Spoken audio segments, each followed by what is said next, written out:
Baik, selamat datang pada kuliah, statistik dan probabilitas.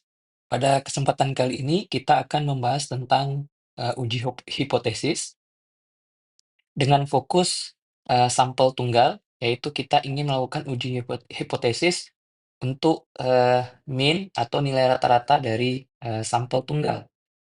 Oke, jadi di sini nanti kita akan, eee, membahas beberapa bagian. Pada bagian pertama, kita akan membahas tentang dasar-dasar dari uji hipotesis yang merupakan fokus pada video kuliah kali ini. Kemudian kita akan membahas tentang uji hipotesis untuk mean dengan asumsi kita mengetahui nilai standar deviasi dari populasi. Ini adalah nilai standar deviasi dari populasi. Oke, pada bagian terakhir kita akan membahas tentang uji hipotesis untuk mean populasi dengan kasus standar deviasi dari populasi tidak diketahui. Oke, nah kedua bagian ini akan kita bahas pada video selanjutnya. Baik, semua materi, gambar, dan tabel yang terdapat pada kuliah ini diambil dari referensi Elementary Statistics yang dikarang oleh Ron Larson dan diterbitkan oleh Pearson pada tahun 2020. Jadi adik-adik semua bisa mencari buku ini sebagai referensi bila ingin mendalami materi ini lebih jauh. Baik, kita mulai topik pertama, yaitu tentang dasar-dasar dari uji hipotesis.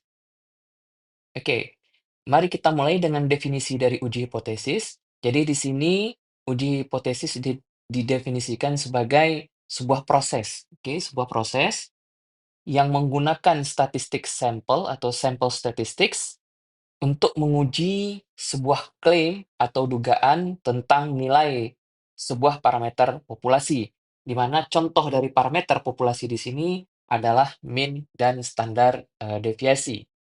Oke, jadi ini merupakan definisi dari uji hipotesis. Oke, mari kita lihat sebuah contoh ya yang akan memotivasi kenapa kita perlu melakukan uji hipotesis.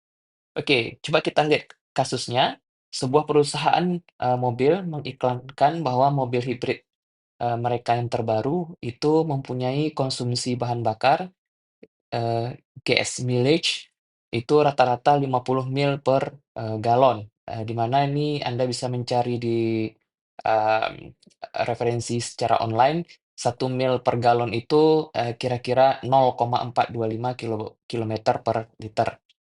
Jika Anda menduga bahwa konsumsi bahan bakar mobil tersebut tidak 50 mil per galon, ya, jadi kita ingin membantah klaim dari perusahaan tersebut, bagaimana Anda menunjukkan bahwa iklan tersebut keliru? Oke. Nah, faktanya ya kita tidak bisa menguji semua kendaraan yang diproduksi oleh perusahaan mobil tersebut. Jadi yang bisa kita lakukan adalah kita hanya bisa menguji atau mengambil beberapa sampel dari kendaraan perusahaan tersebut dan kita uji secara acak dan kita ukur, konsumsi bahan bakar dari, sampel tersebut, oke? Nah, kemudian yang perlu kita cek adalah jika rata-rata sampel ya cukup berbeda dengan nilai rata-rata pada iklan, maka kita bisa memutuskan ya bahwa iklan tersebut, keliru ya. Jadi nanti kita lihat bagaimana menginterpretasikan cukup berbeda ini, oke? Oke, jadi kita formulasikan, permasalahan, eee, pada slide sebelumnya, oke? Sebagai contoh untuk menguji bahwa, mu sama dengan 50 karena di sini, nilai rata-rata konsumsi bahan bakarnya adalah 50 mil per galon. Jadi di sini nilai rata-rata populasi adalah, sama dengan 50. Ya, ingat ini adalah nilai rata-rata dari populasi, oke? Nah, kemudian kita mengambil sampel 30 mobil, oke? Kemudian kita ukur konsumsi bahan bakar rata-ratanya dan kita dapatkan nilai sampel means-nya adalah 47 dan, standar deviasi dari sampel adalah 5,5 mil per galon ya. Jadi ini adalah statistik dari sampel kita, bukan statistik dari populasi. Oke? Nah, kemudian pertanyaannya adalah, apakah hasil statistik sampel ya dari 30 sampel ini menunjukkan bahwa iklan keliru? Nah, makanya di sini kita lihat bagaimana cara kita memecahkan eh, permasalahan ini. Oke? Nah, di sini kita membuat hipotesis ya, dugaan, bahwa iklan itu benar. Jadi di sini kita membuat hipotesisnya, mu sama dengan 50 bahwa rata-rata dari, populasi itu benar sama dengan 50, 50, eee, mil per galon, oke. Kemudian, dari sampling distribution of sample means yang sudah kita pelajari sebelumnya, dengan asumsi, mu sama dengan 50 dan sigma sama dengan 5,5, oke. Nah, ini diperoleh, eee, nilai dari, min sampel dan min populasi itu sama sama, yaitu 50, sedangkan nilai standar deviasi dari sampel yaitu, sigma dibagi akar N, ya. Di sini sigmanya adalah 5,5, kemudian, jumlah sampelnya 30, jadi akar dari 30, dan kita peroleh nilai standar deviasi dari sampel min adalah 1. Jadi di sini, kita asumsikan bahwa ini, sigma sama dengan S sama dengan 5,5. Oke? Oke. Nah, kemudian kita lihat di sini bahwa, mmm, nilai rata-rata dari, eee sampel adalah 47, ya. Kita gambarkan distribusi dari, X bar sampel means, yaitu nilai rata-ratanya itu 50, kemudian standar deviasinya, 1, ya. Oke, kita dapatkan gambar seperti ini, dan kita lihat nilai rata-rata sampel kita berada di, nilai 47, yaitu berada pada 3 kali standar error sigma X bar, oke? Yaitu dengan nilai Z-score-nya itu mendekati, min 2,99 atau mendekati, 3, oke? Nah, jadi kalau kita hitung probabilitasnya, berapakah peluang X itu nilainya lebih kecil atau sama dengan 47, itu kita dapatkan nilai probabilitasnya adalah 0,001 atau sekitar, 0,1%.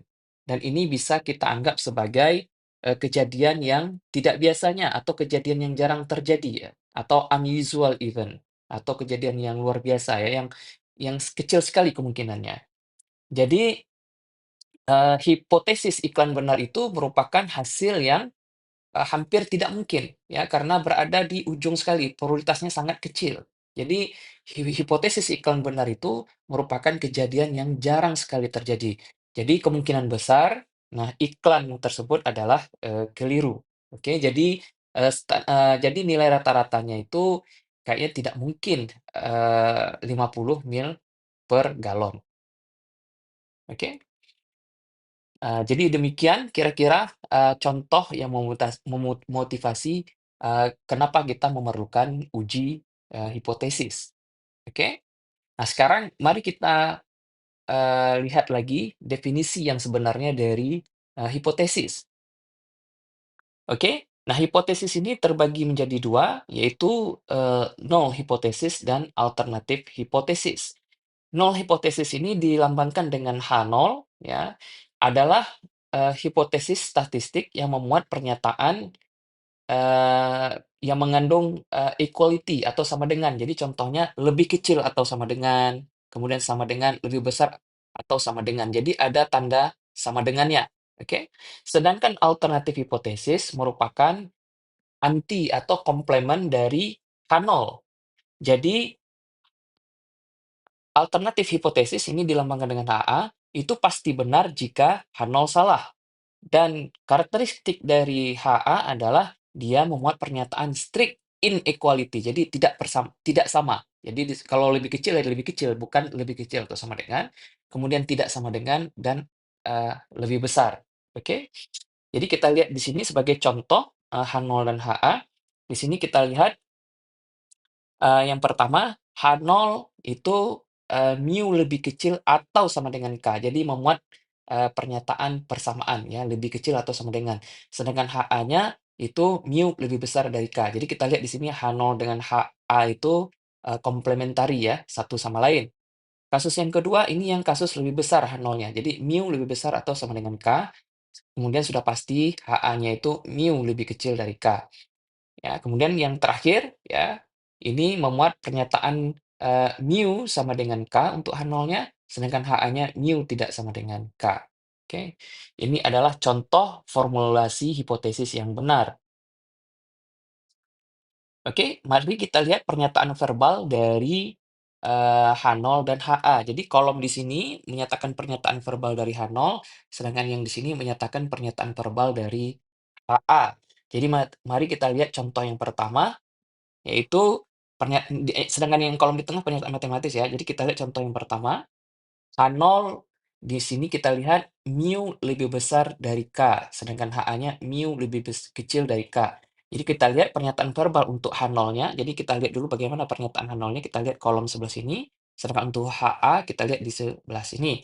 Jadi kita lihat H0-nya, pernyataannya adalah greater ya, lebih besar atau sama dengan K, atau paling kecil K, jadi paling kecil itu berarti mu-nya lebih besar atau sama dengan K. Kemudian not less than K, kemudian not shorter than K. Ya, jadi, begini contoh, kira-kira pernyataan verbal yang merujuk kepada pernyataan matematis mu lebih besar sama dengan K. Sedangkan untuk HA kita lihat, karena mu lebih kecil dari K, ini pernyataan verbalnya boleh, lebih kecil less than K, lebih kecil dari K, di bawah K, lebih sedikit dari K, atau, lebih pendek dari K. Ya, jadi tergantung konteks ya. Nah, jadi nanti adik-adik semua bisa melihat juga bagaimana menyatakan, H0 dan HA untuk, pernyataan yang ini ya, dan, pernyataan matematis yang ini. Jadi Anda bisa melihat H0-nya bagaimana, kemudian HA-nya bagaimana. Silahkan dipelajari dan diingat. Oke, mari kita lihat contoh formulasi hipotesis. Jadi di sini ada 3 dan kita lihat, bagaimana memformulasikan ketiga hipotesis, ini. Oke, kita lihat contoh yang pertama. Buatlah hipotesis H0 dan HA dari pernyataan berikut. Sebuah sekolah mempublikasikan bahwa proporsi mahasiswa yang terlibat dalam sedikitnya satu aktivitas ekstrakurikuler adalah 61%. Nah, adalah ini menyatakan kata-kata sama dengan atau, tidak sama dengan. Jadi di sini kata-katanya, yang sebagai statistiknya adalah proporsi ya.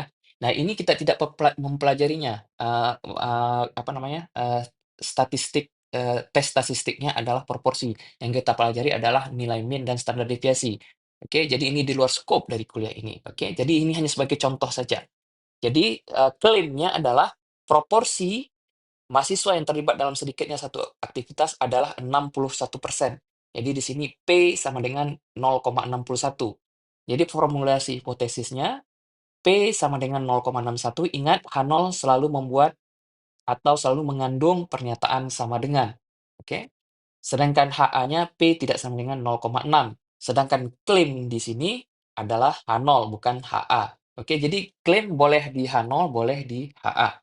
Jadi kita lihat di sini ilustrasinya pada garis bilangan. Nah, di sini kita mempunyai angka 0,61. Jadi, eh, H0 itu P-nya itu persis sama dengan 0,61. Jadi untuk, P lebih besar dari 0,61 dan P lebih kecil dari 0,61 itu, termasuk, HA, oke? Jadi di sini kita lihat yang ini adalah P lebih besar dari 0,61, P, lebih kecil dari 0,61 itu, merupakan, garis bilangan untuk, HA. Kemudian mari kita lihat contoh yang kedua. Di sini, sebuah dealer mobil mengumumkan bahwa rata-rata waktu yang dibutuhkan mengganti minyak oli adalah lebih kecil. Di sini strict inequality ya. Jadi klaim kita ini sudah pasti untuk HA. Jadi kita lihat klaim kita rata-rata bla bla bla bla adalah lebih kecil dari 15 menit. Jadi di sini mu lebih kecil daripada 15, yaitu, rata-rata dari, waktu yang dibutuhkan untuk mengganti minyak oli. Jadi di sini, H0 saya itu mu lebih besar atau sama dengan 15. Ingat, H0 selalu memuat, pernyataan yang ada, kata-kata sama dengannya. Sedangkan mu lebih kecil dari 15 merupakan klaim kita. Jadi ini termasuk HA. Jadi klaim seperti yang sudah saya sampaikan sebelumnya boleh di H0, boleh di HA. Oke? Jadi kita lihat sekarang ilustrasinya untuk garis bilangan, ya. Kalau di sini, garis bilangan untuk mu, maka H0 itu, memuat, garis bilangan, di mana mu-nya lebih besar atau sama dengan 15, sedangkan HA itu, memuat garis bilangan di mana mu-nya lebih kecil daripada 15. Oke? Nah, kemudian yang terakhir, sebuah perusahaan mengiklankan bahwa rata-rata masa pakai tungku mereka adalah lebih dari 15 tahun. Jadi ini strict ya, lebih, tidak ada tanda sama dengannya. Jadi klaimnya adalah rata-rata masa pakai tungku mereka adalah lebih dari 18 tahun. Jadi mu lebih besar dari 18. Ini sudah pasti HA karena melibatkan pernyataan strict inequality. Jadi di sini kita HA-nya mu lebih besar dari 18, sudah pasti H0-nya mu lebih kecil atau sama dengan 18 dan klaim kita berada pada HA. Dan gambar ini menyatakan ilustrasi posisi H0 dan HA pada garis bilangan untuk mu, mean populasi. Oke, selanjutnya kita lanjutkan kepada jenis error. Oke, nah jadi dalam melakukan uji hipotesis akan diambil salah satu dari dua keputusan. Jenis keputusan pertama yaitu tolak atau reject H0, sedangkan yang kedua fail to reject H0. Nah, dalam beberapa buku ini kadang-kadang disebut dengan accept H0. Oke. Nah, tetapi di sini kita mengikuti konvensi ya, atau kesepakatan ya, yang digunakan oleh, buku Elementary Statistics by Ron Larson. Oke, jadi fail to reject H0 ini pada buku yang lain disebut dengan accept H0 ya, jadi komplementari dari reject H0 ya. Kalau pada keputusan yang pertama tadi kita menolak H0, yang kedua berarti kita gagal untuk me-reject H0, dengan kata lain kita meng-accept H0. Oke? Karena keputusan itu diambil dari, sampel, berdasarkan statistik sampel, ya, contohnya seperti tadi kita hanya mengambil, 30 sampel, ya, ataupun mungkin lebih kecil dari, 30 sampel. Jadi, eee, terdapat kemungkinan kita melakukan decision yang salah atau mengambil decision yang salah, karena sudah pasti sampel itu bukan, dari keseluruhan populasi. Contoh, ya, di sini klaim awal adalah sebuah koin tidak seimbang. Setelah melakukan, percobaan 100 kali lemparan diperoleh 49 kepala dan 51, ekor. Oke. Kemudian hasil uji statistik merekomendasikan untuk, menolak klaim awal. Oke. Jadi, jadi ini reject H0, oke. Sedangkan H0-nya sendiri koin tidak seimbang. Oke, kalau kita me-reject, H0 berarti koinnya seimbang ya. Jadi di sini, walaupun decision-nya reject H0, itu akan tetapi terdapat kemungkinan bahwa klaim benar. Oke, klaimnya benar, kemungkinan benar, tetapi sampel yang kita ambil itu sifatnya, unusual, seperti itu kira-kira. Jadi itu kira-kira sumber dari error-nya. Nah, salah satu cara mendapatkan keyakinan yang, mutlak atau absolut, apakah H0 kita itu betul atau salah, adalah dengan melakukan uji populasi atau, sensus. Tapi ini membutuhkan biaya besar dan waktu yang lama, oke? Nah, sekarang kita lihat jenis-jenis, error yang bisa terjadi pada uji hipotesis. Ini ada 2 jenis error. Nah, error tipe pertama itu biasanya juga disebut dengan false alarm. Nah, ini terjadi pada saat sebenarnya ya, ground truth-nya itu H0 adalah benar, tetapi pada saat uji hipotesis, kita rekomendasinya adalah H0, ditolak ya, atau H0 salah lah, seperti itu kira-kira. Nah, jadi ini merupakan, jenis error tipe pertama atau false alarm. Sedangkan error tipe kedua, sorry ini ada typo, ini seharusnya error tipe kedua, itu disebut juga dengan, misdetection. Nah, ini terjadi saat, eee, ground truth-nya sebenarnya H0-nya adalah salah, ya, tetapi pada saat uji hipotesis kita menerima H0 ini, oke? Nah, jadi jenis error ini bisa kita summary-kan pada tabel berikut ini. Jadi di sini adalah yang ground truth-nya, ya, yang keadaan sebenarnya. Jadi kalau saat, H0-nya itu, benar dan kita juga tidak me-reject H0, artinya kita menerima H0-nya, accept H0-nya, maka kita melakukan keputusan yang benar. Akan tetapi, saat H0-nya benar, sebenarnya ya kondisinya, kemudian pada saat uji hipotesis kita menolak H0 atau tidak menerima H0, maka ini adalah, error tipe pertama atau false alarm. Oke, demikian juga pada saat keadaan sebenarnya itu H0-nya itu salah, ya, kemudian kita me-reject H0, maka kita melakukan, decision yang benar, ya, karena H0 salah, kemudian kita juga me-reject H0, itu merupakan keputusan yang benar. Akan tetapi, kalau H0-nya itu salah, tetapi kita tidak me-reject H0 atau meng-accept ya, menerima H0, maka kita melakukan, error atau kesalahan, dan ini adalah, error tipe kedua. Jadi saya harap adik-adik bisa memahami, jenis-jenis error ini ya, baik berdasarkan definisi ataupun tabel ini, tapi saya, sarankan, Anda bisa memahami tabel ini karena ini nanti bisa Anda gunakan untuk, kuliah misalnya, lanjutan untuk bagi teknik elektro dan komputer, untuk, machine learning ya atau pembelajaran mesin. Oke. Nah, mari kita bandingkan uji hipotesis ya, tabel ini pada putusan pengadilan ya, karena awalnya ya tabel ini dibuat, berdasarkan, situasi pada putusan pengadilan. Oke? Oke, mari kita lihat poin pertama, dakwaan telah dibuat dengan cermat dan hati-hati. Oke? Dalam sistem hukum, terdakwa dianggap tidak bersalah, ya, jadi tidak bersalah ini H0 ya, sampai terbukti bersalah. Jadi itu asumsi pertama dalam sistem, hukum, bahwa, terdakwa dianggap tidak bersalah dan dia akan dinyatakan bersalah sampai terbukti bersalah, oke? Nah, beban pembuktian berada pada jaksa atau prosekutor, ini istilah di, US, di Amerika Serikat. Kemudian jika bukti tidak cukup kuat, maka tidak ada dakwaan. Nah, putusan tidak bersalah tidak membuktikan bahwa terdakwa tidak bersalah, ya. Bisa saja tidak ada cukup bukti, oke? Oke, baik kita lihat di sini, bukti-bukti harus meyakinkan dan menyingkirkan segala keraguan. Sistem pengadilan menganggap bahwa menghukum yang tidak bersalah, ya, menghukum yang tidak bersalah itu adalah error tipe satu. Kenapa menghukum yang tidak bersalah error tipe 1? Karena sekarang H0-nya itu adalah tidak bersalah, sedangkan keputusan dari pengadilan adalah bersalah ya, atau, menolak H0 dan ini adalah, eee error tipe satu.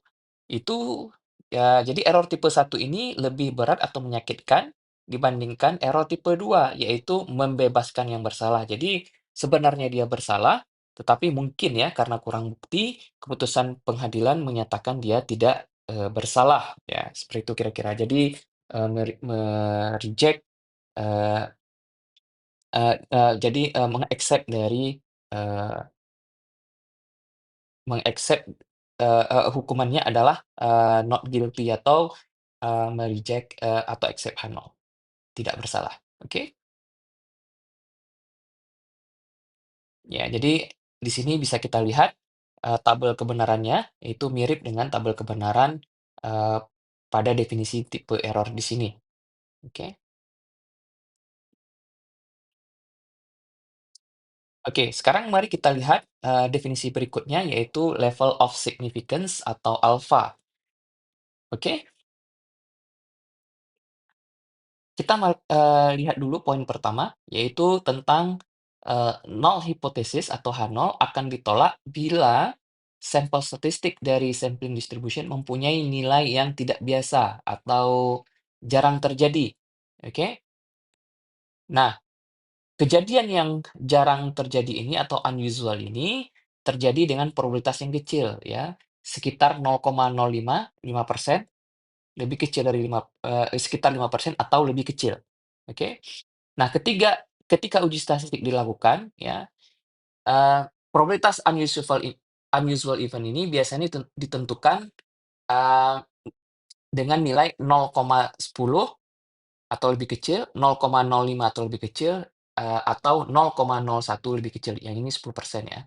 Kemudian 5%, kemudian, 1%. Oke, jadi ini adalah, 3 nilai yang biasa digunakan untuk unusual event, probabilitas dari unusual event. Nah, probabilitas dari unusual unusual event ini dapat diturunkan dengan menurunkan namanya level of significance yang nanti akan dinotasikan dengan, alfa, oke? Saya tidak menerjemahkan ke dalam bahasa Indonesia level of significance ini, jadi mungkin nanti Anda bisa mencari, di buku statistik dalam bahasa Indonesia bagaimana terjemahan yang sebenarnya dari level of significance ini, oke? Nah, jadi definisi dari level of significance di sini, pada uji hipotesis level of significance dengan notasi alfa adalah nilai probabilitas maksimum yang diizinkan untuk error tipe 1. Jadi alfa itu adalah probabilitas maksimum dari false alarm atau error tipe 1. Nah, itu definisi dari, alfa. Oke. Nah, sebagai catatan untuk alfa, bila alfa diset pada nilai yang kecil, maka kita menginginkan probabilitas yang kecil.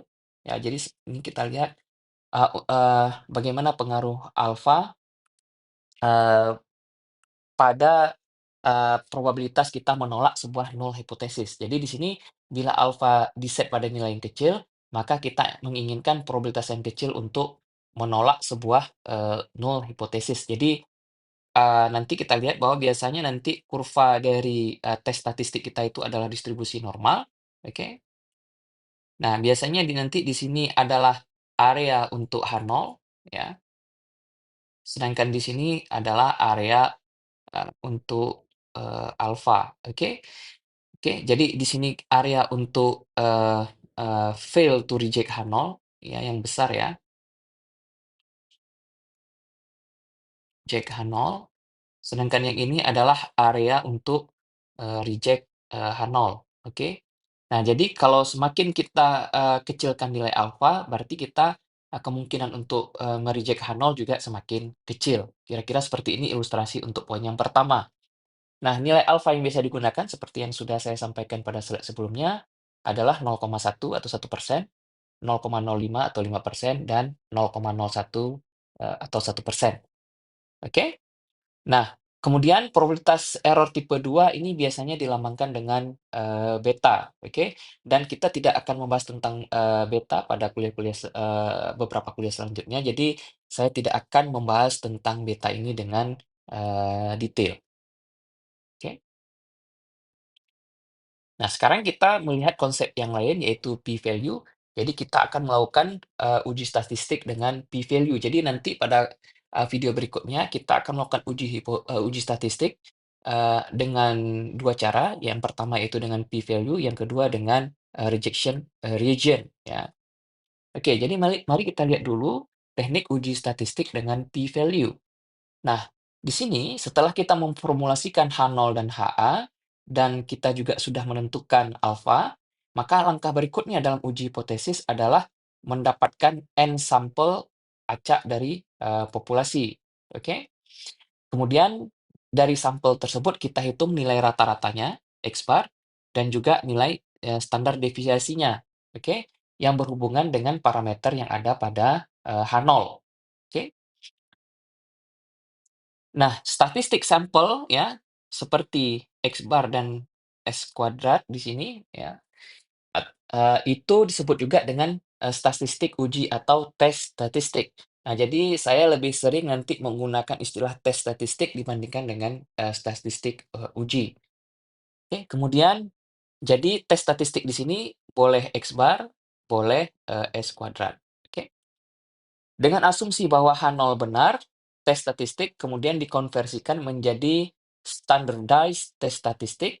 Jadi nanti kita ada namanya nanti Z-test, T-test, ataupun, chi-square test ya. Jadi nanti akan kita lihat kapan kita menggunakan, z-test, t-test, ataupun, chi-square test, oke? Nah, kalau, parameter populasi kita itu adalah, mu, ya, kemudian, tes statistik kita itu adalah X bar, maka standardized test statistik kita itu ada 2, yaitu Z-test sama T-test. Nah, Z-test ini, itu akan kita lakukan bila standar deviasi dari populasi diketahui. Sedangkan T-test digunakan bila standar deviasi dari populasi tidak diketahui. Oke? Nah, sedangkan apabila kita ingin menguji, nilai varian atau standar deviasi dari populasi, maka tes statistik kita adalah, standar error atau, standar deviasi atau, varian dari, sampel. Dan ini untuk standardized tes statistiknya kita gunakan chi-square test. Oke, oke.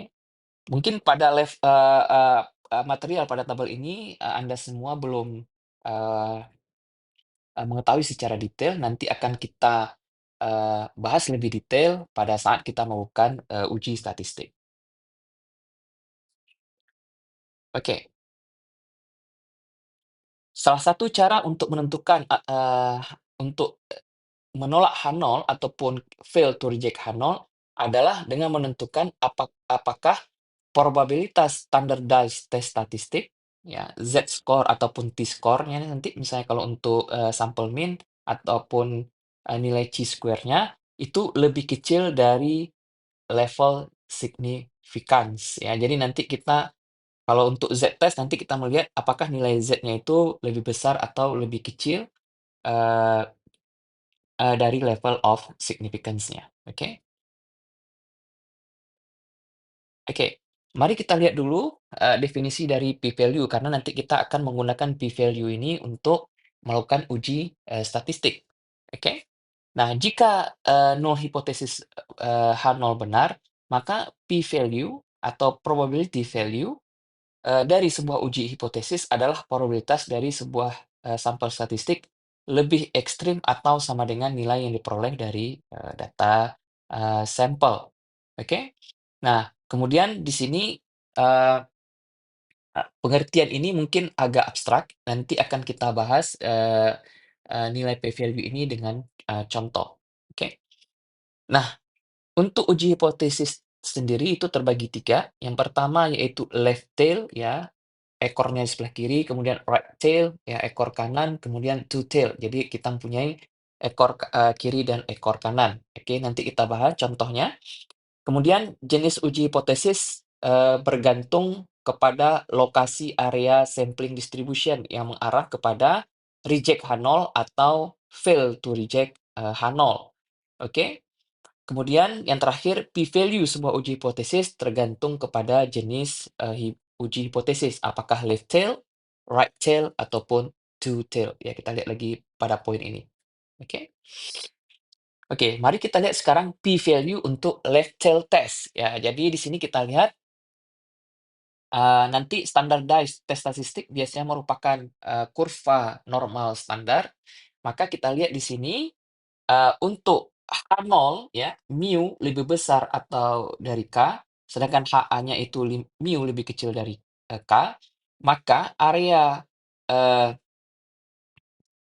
area dari, eee p-value-nya adalah pada ekor kiri.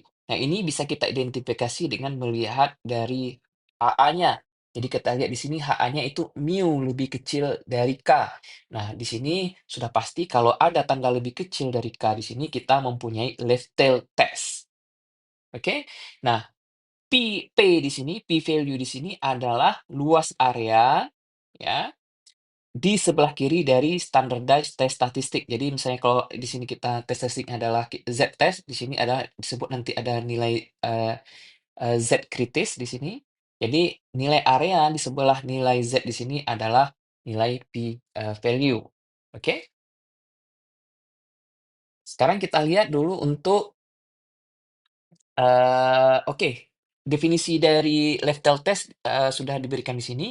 Jika HA memuat pertidaksamaan lebih kecil dari, oke? maka uji hipotesisnya adalah uji left tail. Jadi di sini perlu kita lihat lagi, formulasi untuk HA, oke.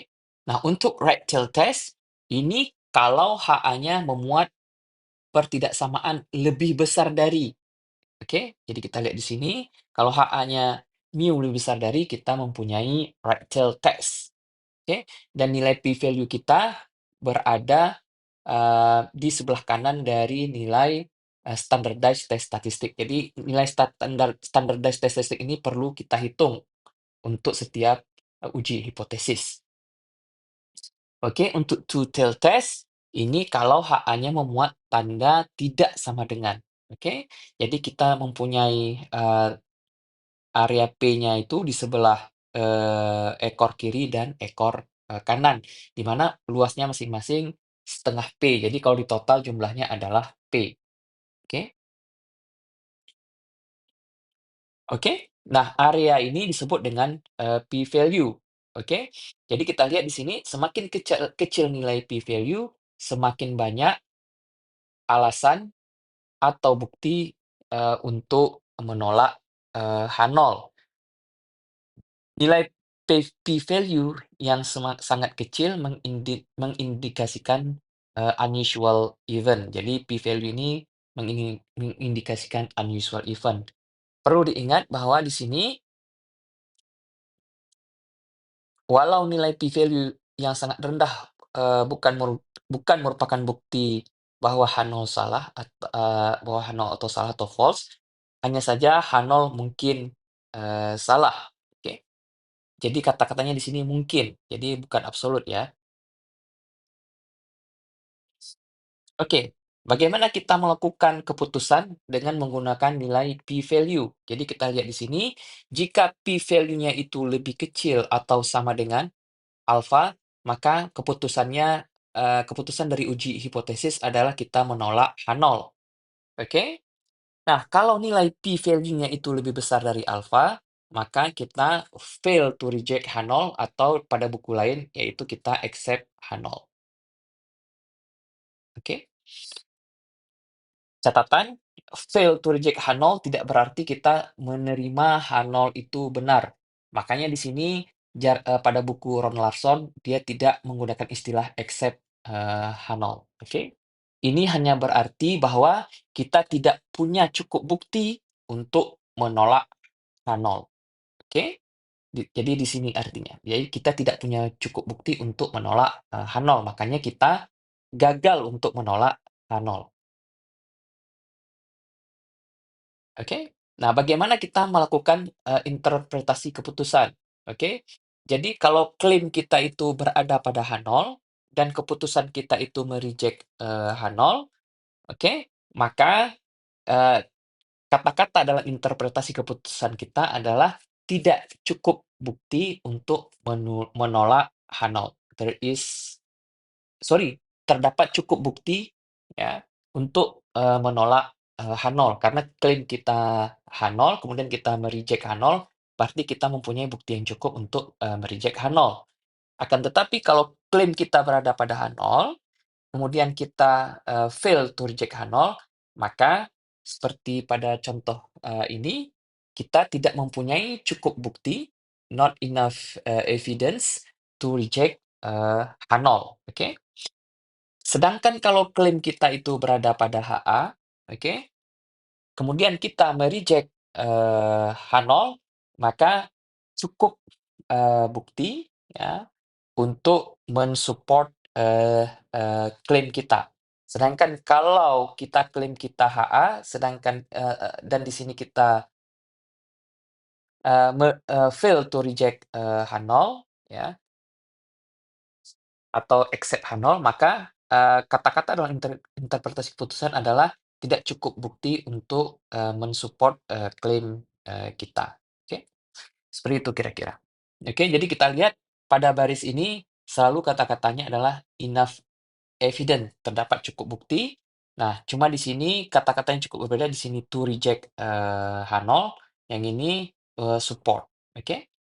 Juga pada baris ini kita lihat, tidak cukup bukti ya, kata-katanya sama, cuma di sini juga, reject kata-katanya, di sini adalah support. Jadi kalau kita lihat kolom ini kata-katanya reject, ya, sedangkan di sini support untuk kolom, sedangkan untuk barisnya di sini kata-katanya adalah enough evident, sedangkan pada baris ini not enough evident. Nah, ini kira-kira petunjuk, cara, mengingat ya, bagaimana kita melakukan interpretasi keputusan. Oke, mari kita lihat langkah-langkah dalam uji hipotesis. Langkah pertama, kita menyatakan klaim secara verbal dan matematis, oke?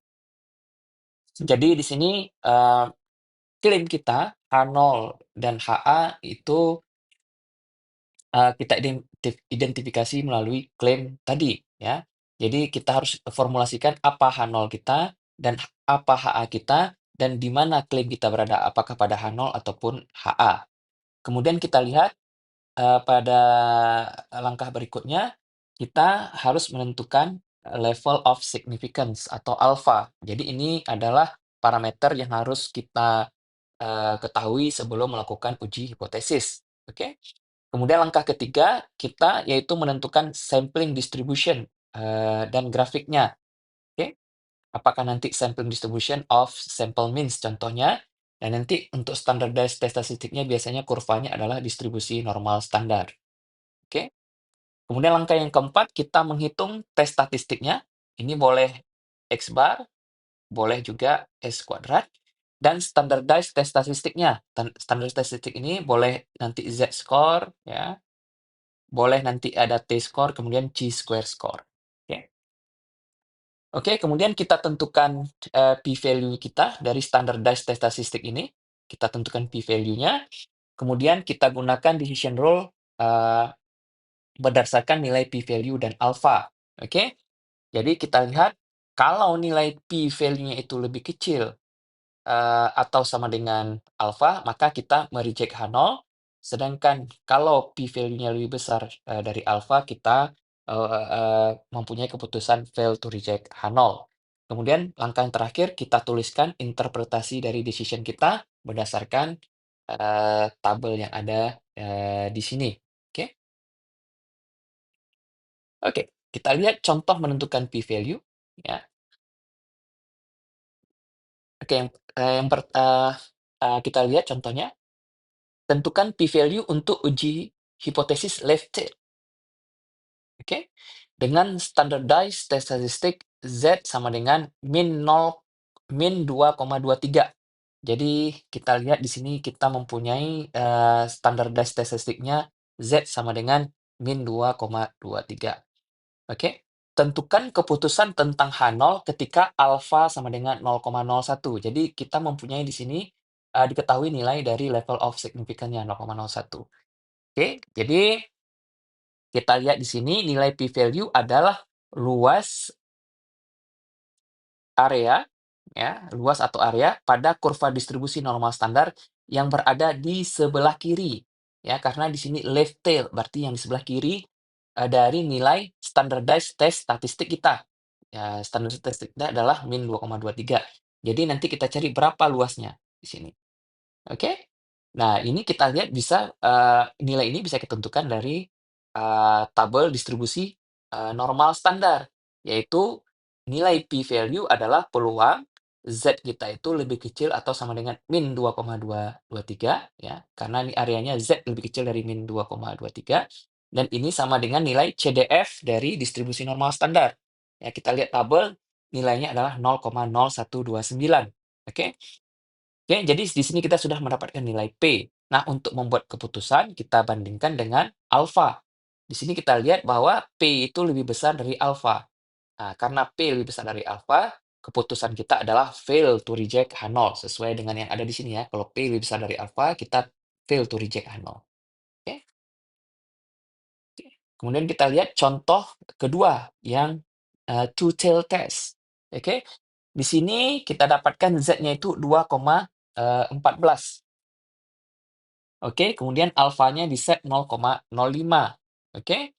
Nah, jadi nilai P kita adalah 2 kali, area pada salah satu tail tail ya. Jadi karena nilai P total adalah 2 kali nilai 2 kali ya, atau penjumlahan dari area sebelah kiri dan kanan. Nah, pada kurva ini karena simetrik, berarti 2 kali dari area dari salah satu tail, ya. Jadi kita ambil saja, yang bagian sebelah kiri, ya. Jadi kita lihat dari sini, karena nilai Z-nya adalah, min 2,14, ya ini nilainya 2,14 ya, berarti nilai yang ada di sini, sudah pasti yang di sebelah kirinya min 2,14, oke?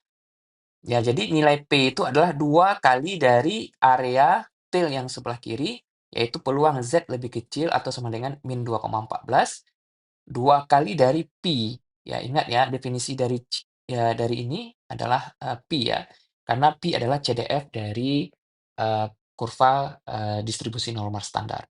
Nah, dari tabel kita lihat pi dari min 2,14 adalah 0,0162, sehingga 2 kali 0,01 adalah 0,0324. Jadi ini adalah nilai P value kita. Nah, karena nilai P value kita itu lebih kecil dari nilai, alfa, maka putusan kita adalah reject H0, seperti yang sudah kita lihat pada, diagram alir ini. Kalau P lebih kecil atau sama dengan alfa, kita keputusannya adalah reject, H0, oke? Jadi, sampai di sini dulu, modul kita tentang, dasar-dasar dari, uji hipotesis. Pada video berikutnya, kita akan membahas tentang uji hipotesis untuk min populasi, baik untuk kasus standar deviasi populasi diketahui maupun standar deviasi yang tidak, diketahui. Baik, sampai jumpa lagi pada kuliah atau video berikutnya.